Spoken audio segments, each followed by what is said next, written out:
Саламатсыздар ма, құрметті оқушылар? Бүгінгі өтетін сабағымыз тәрбиенің қайнар бұлағы бөлімі Дулат Бабатайұлы «О ақтан жас өлеңі». Сабағымыздың оқу мақсаты әдеби шығарманың тақырыбы мен идеясын анықтау.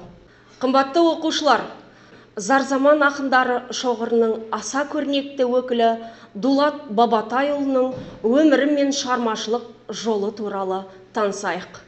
Дулат Бабатайұлы 1802 жылы қазіргі Шығыс Қазақстан облысы Аягөз ауданында Сандықтас ауылында туып 1871 жылы дүние салды. Ол ауыл молдасынан хаттанып, мұсылманша сауат ашады. Ақынның өмір сүрген уақыты қазақ халқы үшін ең ауыр кезең болды. Сондықтан зар заман жырларын тудырды. Дулат өте шыншыл, турашыл, бетке айтатын батыл ақын болған. Отарлық озбырлықтың күшейгені, халықтың бұрынғы еркін өмірінің өткені, адамдардың мінез құлқы мен психологиясында, ой санасында, салты мен түсінігіне жат өзгерістер орын алғаны, барлық билікті патша қолына алып, қазақтан қойылған билеушілер оның қол шоқпарына, шабарманына айналғаны ақынның шығармашылығына қатты әсерін тигізді. Дулат осы тарихи жаңа дәуірдің жыршысына, отаршылдықтың айыптаушысына, еркіндік, ынтымақ бірлігін жоғалта бастаған халқының жоқшысына айналды. Әкім қаралардың мінін бетке басып, өзінің көз қарастарын қоспасыз турайтты. Бараққа, Кеңесбайға, Ешенге, Ақтанға деген арнау өлеңдері ақынның батылдығын көрсететін шығармалар. Аягөз, о сарыарқа, сарыарқа, Ақжайлау мен Сандықтас өлеңдерінде туған жердің, табиғаттың келбеті көркем бейнеленеді. Дулат шығармалары негізінен дидактикалық негізде жазылған. 1880 жылы Қазанда жарық көрген «Өсиетнама» деген жинағына ақынның замана туралы толғаулар енген. Еспенбет поэмасы алғаш рет 1957 жылы Жұлдыз журналының 5-ші нөмірінде жарияланды. Дулат шығармаларын барынша зерттеп, жинап баспаға әзірлеген ғалым Құлмат Өмірәлиев болды.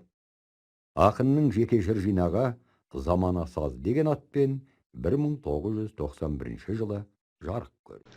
Ақын өлеңді ауызша да, жазбаша да шығарған.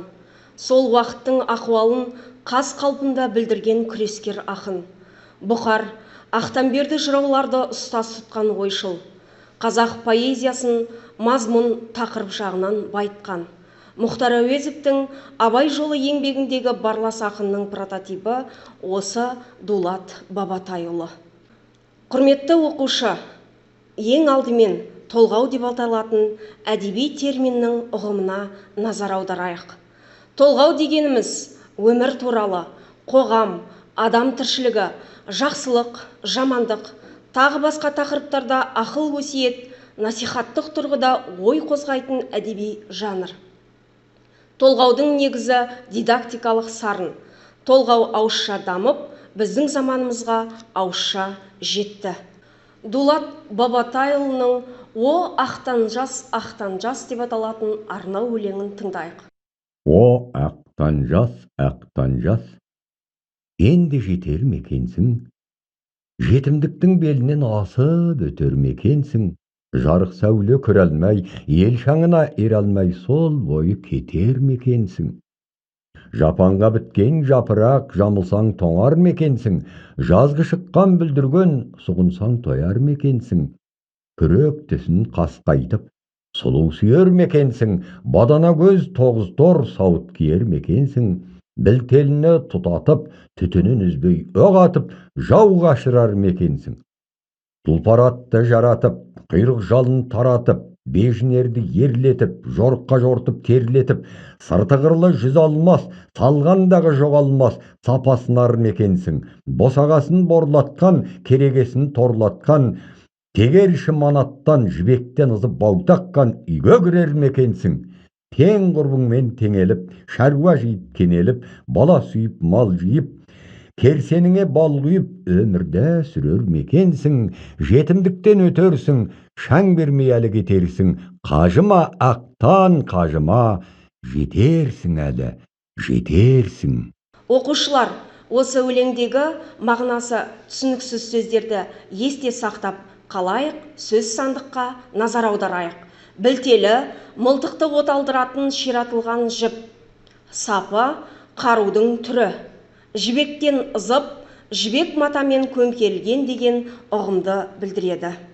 Оқушылар, оқулықпен жұмыс жасаймыз. Бірінші тапсырма.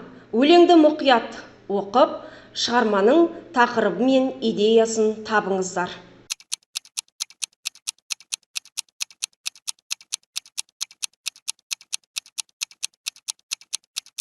Тапсырманы орындап болсаңыздар, дұрыс жауабымен тексеріңіздер. Өлеңнің тақырыбы: жетім бала ақтан жас, халықтың бірлігін нығайту, елдің даңқын арттыру, тәуелсіз елдікті нығайту.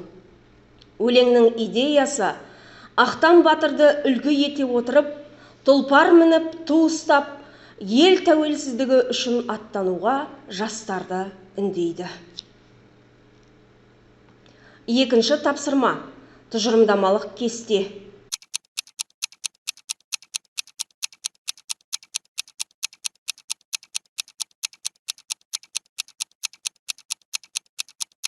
Бұл тапсырма бойынша өз ойларыңызды жазды деген ойдамын.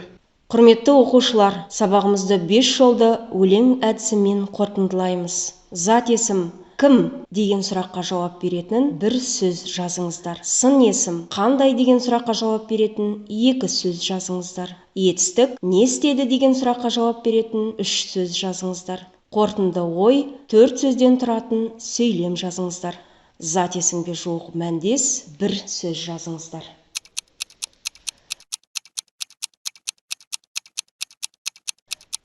Сабағымызды қорытындылай келе, негізгі түйінге назар аударайық.